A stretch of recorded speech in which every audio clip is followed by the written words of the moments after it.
যারা সবচেয়ে কম বাজেটে ক্রসলেস মোটরের সাহায্যে মিনি ড্রোন তৈরি করতে চান তাদের জন্য সাইমা X5 ট্রান্সমিটার এবং রিসিভারের বিকল্প কিছু আছে বলে আমার জানা নেই। আজকে সম্পূর্ণ ভিডিওতে সাইমা X5 ট্রান্সমিটার এবং রিসিভারের আনবক্সিং এবং রিভিউ করে জানাবো কি কি আছে এই ট্রান্সমিটার এবং রিসিভারে এবং কাদের জন্য এটি পারফেক্ট ইত্যাদি ইত্যাদি বিষয়ে। আসসালামু আলাইকুম, NS 360 ডিগ্রির আরো একটি নতুন ভিডিওতে আপনাকে স্বাগতম। চলুন ভিডিওতে প্রবেশ করা যাক। এই ট্রান্সমিটার এবং রিসিভারটি আমার কাছে থাকার পেছনে ছোট করে একটি বড় কাহিনী আছে। যারা জানেন তারা তো জানেনই, আর যারা জানেন না তাদেরকে নতুন করে বলে আমার নিজের বোকামো আর নিজে প্রকাশ করতে চাই না। আনবক্সিং আর কি করবো ভাই, এটাই হচ্ছে সাইমা X5 ট্রান্সমিটার। জয়স্টিকের সেফটি পারপাসে ফোম দেওয়া আছে জয়স্টিক গুলোতে। সত্যি বলতে এর লুক পুরাই অসাম।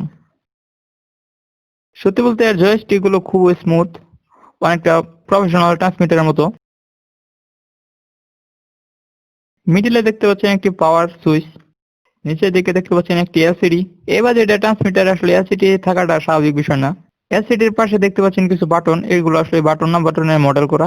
আরো বাদ বাকি অনেক অপশন আছে, এগুলো নিয়ে এখন আপাতত বলবো না কিছুই। পরবর্তী ভিডিওতে ড্রোন মেক করে তারপর ফ্লাই করব এবং বিস্তারিত বিষয়গুলো আপনাদেরকে বুঝিয়ে বলবো। আমার হাতে দেখতে পাচ্ছেন এই রিসিভারটি। রিসিভারের মাঝে যে কালো ওয়্যারটা দেখতে পাচ্ছেন এটি হচ্ছে অ্যান্টেনা।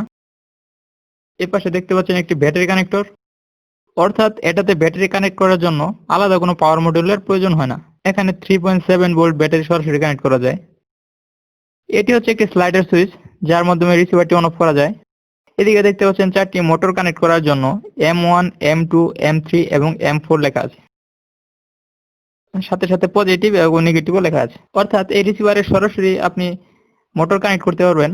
এর জন্য কোনো প্রকার ESC এবং ফ্লাইট কন্ট্রোলারের প্রয়োজন নেই। এই রিসিভারে বাদবাকি যাবতীয় জিনিসগুলো ইনবিল্ট আছে। ট্রান্সমিটারে পাওয়ার দেওয়ার জন্য ট্রান্সমিটারের পিছনে 4টি পেন্সিল ব্যাটারি অ্যাড করার জন্য জায়গা দেওয়া আছে। আমি পেন্সিল ব্যাটারিগুলো অ্যাড করে যদি পাওয়ার সুইচটা অন করি তাহলে ট্রান্সমিটারে এলইডিটা ব্লিঙ্কিং করতে দেখতে পাচ্ছেন এবং এলসিডিতে কিছু গ্রাফ শো করছে। প্রথমে এটি ব্ল্যাঙ্ক থাকবে, তারপর যদি থ্রোটলটা নিচ থেকে উপরে এবং উপর থেকে আবার যদি নিচে নামান তাহলে রিসিভারের সাথে ট্রান্সমিটারটি কানেক্ট হয়ে যাবে এবং এলসিডিতে কিছু ভ্যালু শো করতে দেখতে পাবেন। তারপর যদি আপনি জয়স্টিকগুলোকে নাড়াচাড়া করেন তাহলে এলসিডি এর গ্রাফের মধ্যে যে খালি জায়গাগুলো ছিল সেখানে কিছু কিছু ভ্যালু দেখতে পাবেন। গ্রাফের মাধ্যমে এগুলো বোঝানোর চেষ্টা করা হয়েছে।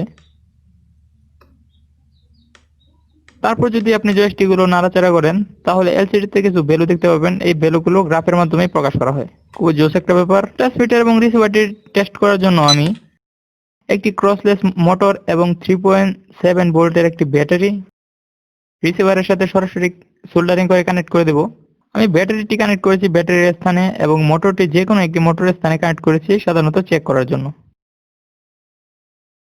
তারপর আমি যেভাবে বললাম ঠিক ওইভাবে ট্রান্সমিটারটি অন করব, তারপর রিসিভারটি অন করব, তারপর ট্রান্সমিটারের সাথে রিসিভারটি কানেক্ট করে দেব। তারপর যদি বাম সাইডের জয়স্টিকটা আস্তে আস্তে উপরের দিকে নেই তাহলে দেখতে পাচ্ছেন মোটরটি রোটেট হচ্ছে। এখন চলুন জেনে নেওয়া যাক এটি কাদের জন্য পারফেক্ট। যারা টয় ক্যাটাগরি ড্রোন তৈরি করতে চান খুব অল্প বাজেটের মধ্যে তাদের জন্য এটি পারফেক্ট বলে আমি মনে করি। যেহেতু এই রিসিভারে একই সাথে পাওয়ার মডিউল, ESC, ফ্লাইট কন্ট্রোলের মতো জিনিসগুলো ইনবিল্ট আছে, তাই এটি খুব সহজে যে কেউ বানাতে পারবেন। আমি এই ট্রান্সমিটারে অনেক বিষয় স্কিপ করছি। পরবর্তী ভিডিওতে যেহেতু ড্রোন বানিয়ে বিস্তারিত কথা বলবো তাই এই ভিডিও এত লম্বা করার কোনো প্রয়োজন বোধ করিনি আমি। ওকে, তো দেখা হবে নতুন কোনো ভিডিওতে নতুন কোনো বিষয় নিয়ে। সে পর্যন্ত ভালো থাকুন, সুস্থ থাকুন। আল্লাহ হাফেজ।